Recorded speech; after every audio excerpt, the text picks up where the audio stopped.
Ta parole est une lampe à mes pieds, une lumière sur mon sentier. Psaume 119, verset 105. La méditation.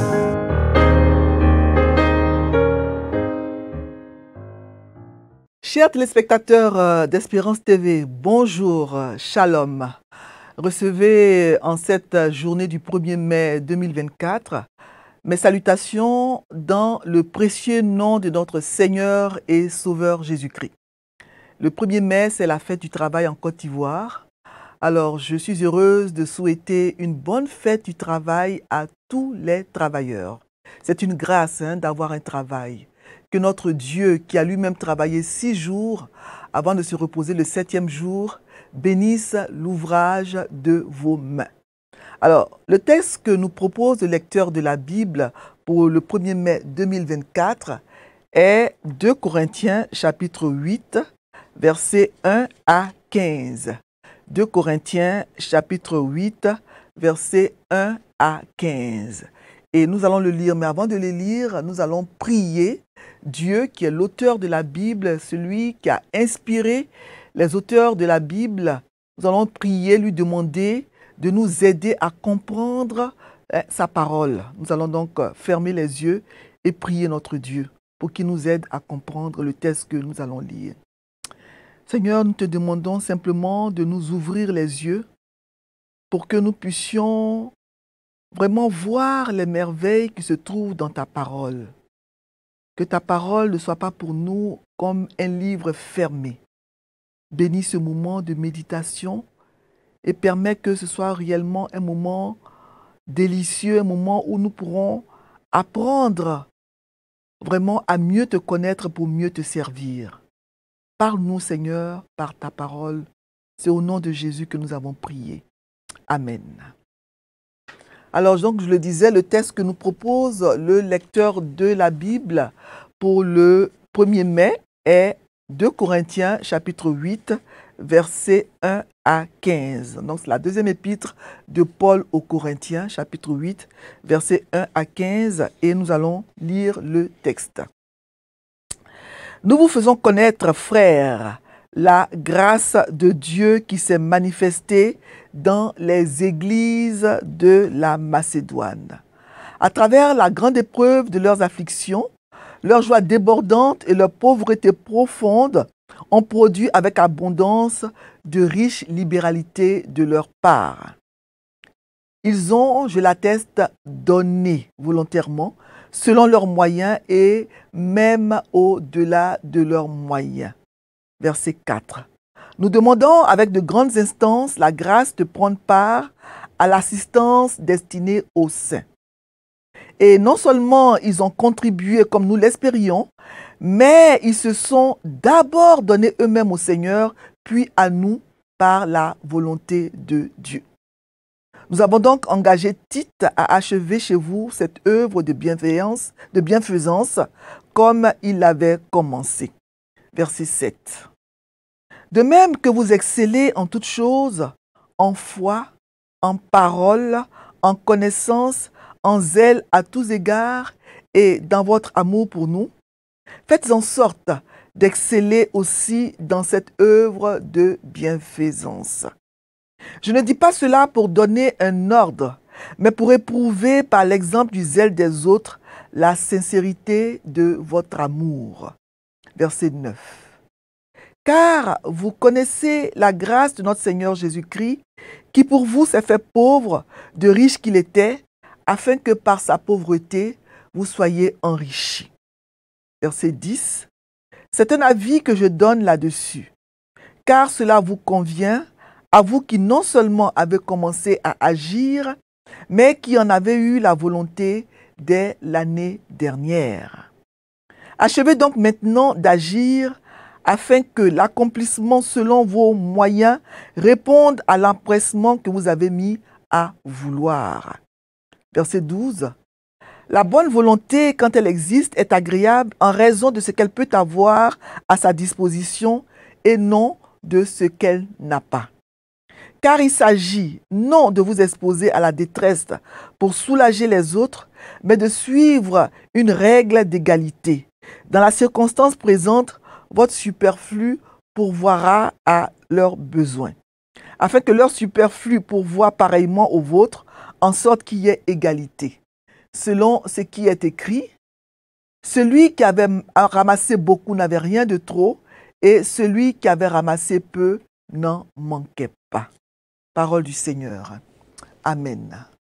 2 Corinthiens 8, versets 1 à 15, c'est le texte que nous propose le lecteur de la Bible pour le 1er mai. Et c'est le texte que nous venons de lire. Et le thème que propose le lecteur pour ce texte, c'est la générosité selon Dieu. Alors, dans ce texte 2 Corinthiens 8, 1 à 15, l'apôtre Paul parle d'une collecte en faveur des pauvres de Jérusalem, en donnant l'exemple des chrétiens des églises de la Macédoine. Alors, les églises de la Macédoine avaient été fondées par Paul au cours de son 2e voyage missionnaire. Et il avait été appelé à évangéliser cette province à la suite du célèbre appel du Macédonien. Un Macédonien lui était apparu dans une vision pendant son séjour à Troas. On peut lire donc ce passage dans le livre des Actes au chapitre 16, Actes chapitre 16, versets 9 à 10. Et je vais le lire rapidement. Actes 16, 9 à 10. L'appel du Macédonien. Pendant la nuit, Paul eut une vision. Un Macédonien lui apparut et lui fit cette prière. « Passe en Macédoine, secours-nous. » Après cette vision de Paul, nous cherchâmes aussitôt à nous rendre en Macédoine, concluant que le Seigneur nous appelait à y annoncer la bonne nouvelle. Donc, après cet appel du Macédonien reçu dans une vision, Paul va donc fonder des églises en Macédoine. Et à cette époque, la Macédoine était une province romaine située au nord de la Grèce.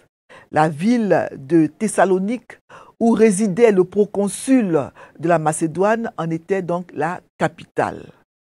On peut compter parmi les villes de la Macédoine nommées dans le Nouveau Testament la ville de Philippe, la ville de Thessalonique et la ville de Bérée.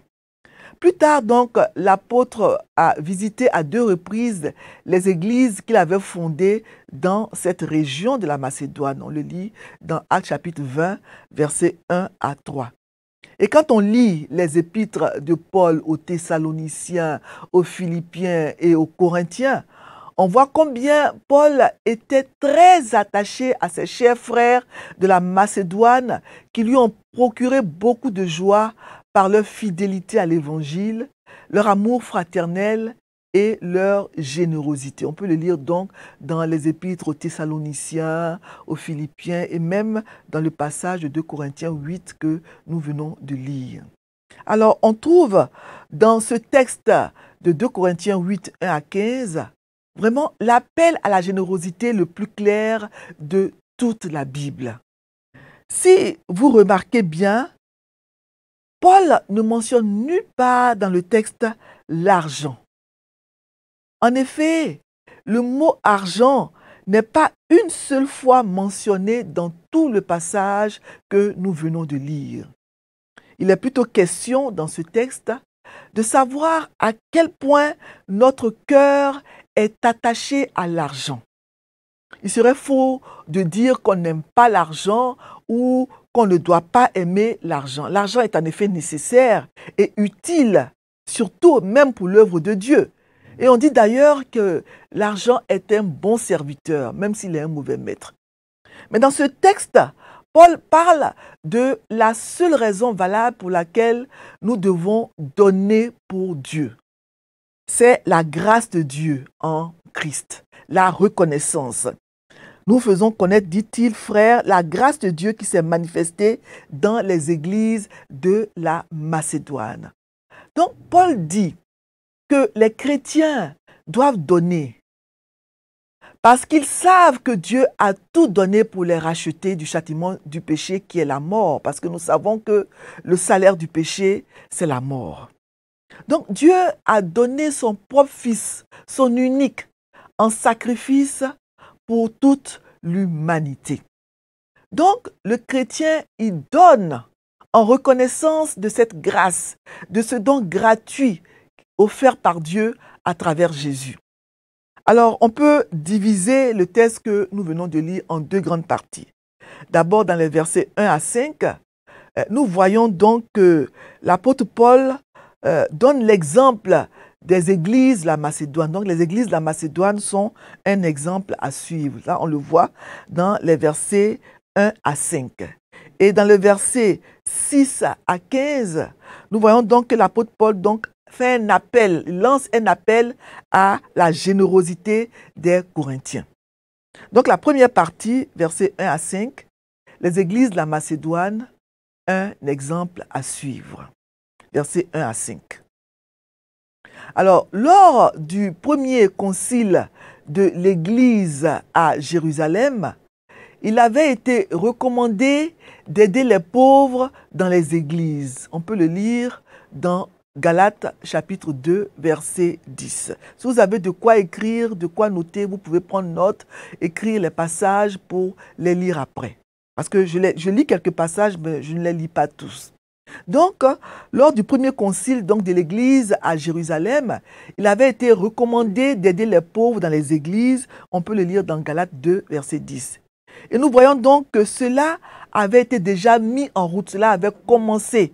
Quand nous lisons 2 Corinthiens, chapitre 8, verset 6, il est écrit, donc, nous avons donc engagé Tite à achever chez vous cette œuvre de bienfaisance comme il l'avait commencé. Donc, on avait déjà commencé la collecte pour les pauvres de Jérusalem avec Tite. Cette collecte avait déjà commencé dans l'église de Corinthe. Mais il y avait eu certaines incompréhensions entre l'apôtre Paul et les Corinthiens qui avaient fait qu'on avait été obligé de reporter la pleine exécution de ce projet. Alors, Paul revient sur ce sujet dans ce passage. Mais il ne demande pas directement aux Corinthiens de participer à la collecte pour aider les pauvres de l'église de Jérusalem. C'est vraiment un bon pédagogue, Paul. Il commence plutôt à citer en exemple aux Corinthiens les communautés de Macédoine, donc Philippe, Thessalonique, Bérée, ces communautés qu'il avait fondées lors de son deuxième voyage missionnaire. Alors, dès le début du verset 1, Paul appelle les Corinthiens frères. Il dit en s'adressant aux Corinthiens, « Nous vous faisons connaître, frères, la grâce de Dieu qui s'est manifestée dans les églises de la Macédoine. » Donc, il indique ainsi ce qui motive la collecte. Il s'agit ici de fraternité chrétienne, il s'agit de communion fraternelle. Nous sommes des frères. Nous sommes des membres de la même famille. Nous avons un même Père qui est Dieu. Nous sommes des frères de Jésus. Cela implique que nous devons nous aimer. Nous devons nous soutenir. Nous devons nous entraider. Donc, l'empressement de ces églises de Macédoine a donné, malgré leur pauvreté qui était extrême, confirme que souvent, les plus fidèles dans le soutien de l'œuvre de Dieu, ceux qui donnent le plus, ne sont pas forcément les plus riches. Ces communautés de Macédoine qui avaient connu de dures épreuves, on peut le lire dans 1 Thessaloniciens, chapitre 2, verset 14. 1 Thessaloniciens, chapitre 2, verset 14. C'est donc, ces communautés avaient connu de dures épreuves. Il est écrit dans 1 Thessaloniciens 2, 14.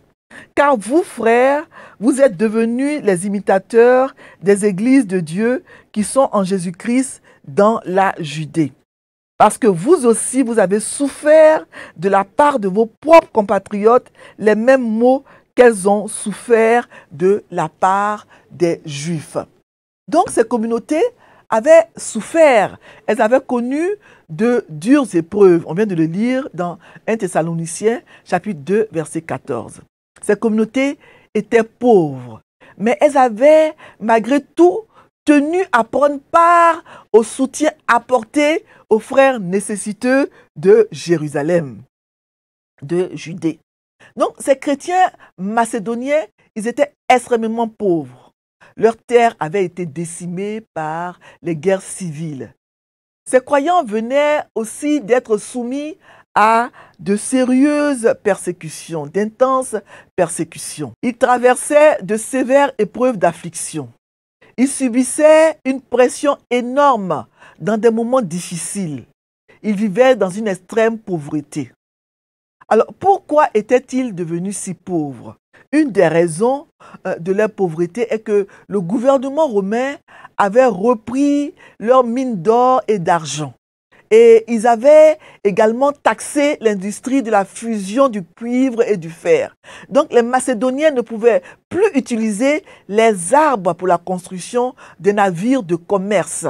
Ils ont vécu des jours difficiles. Et nous savons donc que ces navires de commerce-là étaient ce qui faisait donc, c'était la source, disons, de leur richesse en Macédoine. Mais à cause de toutes ces mesures prises par les Romains, ils ne pouvaient plus exercer vraiment efficacement ce commerce-là.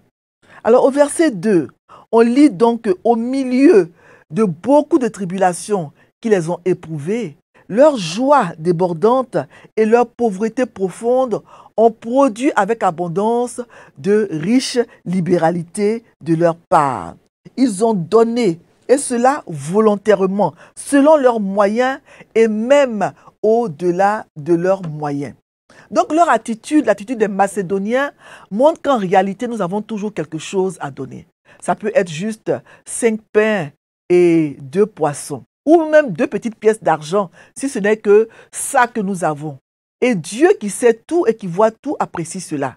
Les Macédoniens sont allés même au-delà de leurs possibilités en demandant comme un privilège, une grâce que leur soit accordée l'occasion de participer à ce service ministère de la collecte en faveur des pauvres de Jérusalem. Voilà. Donc, l'apôtre Paul dévoile au verset 5 le secret des Macédoniens. Comment et pourquoi ont-ils pu se comporter ainsi? Comment ils ont pu insister pour participer à la collecte pour les frères de l'église de Jérusalem malgré leur pauvreté? Ils ont pu avoir cette attitude parce qu'ils se sont d'abord donnés eux-mêmes au Seigneur, puis à Paul et à ses compagnons de service par la volonté de Dieu.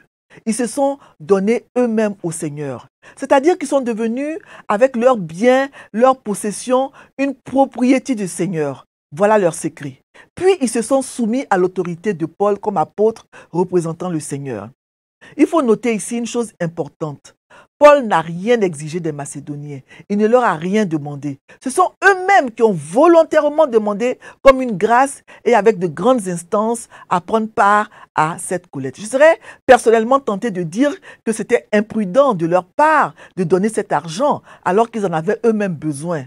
Non, ce n'est pas de l'imprudence. Ces Macédoniens ont donné parce qu'ils ont compris le don de grâce de Dieu. Ils se sont d'abord livrés au Seigneur et à nous, à Paul et à ses compagnons. Donc, ils se sont totalement engagés avec le Seigneur. Ils étaient totalement disponibles, sans réserve, à la volonté de Dieu.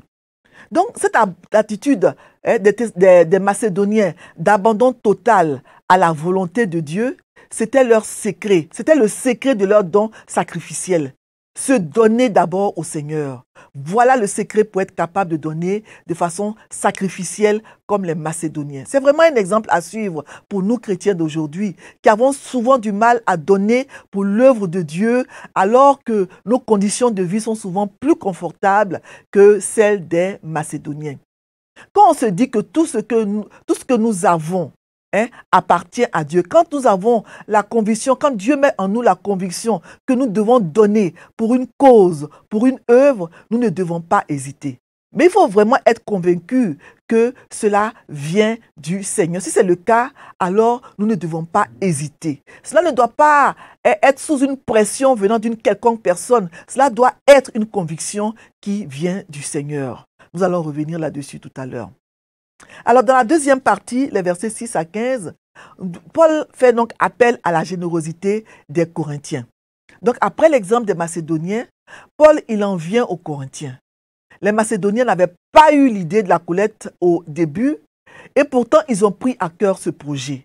Il n'y a donc pas de raison que ceux chez qui l'idée avait rencontré une large approbation et qui avaient d'ailleurs commencé à agir selon le verset 10, restent en marge du mouvement.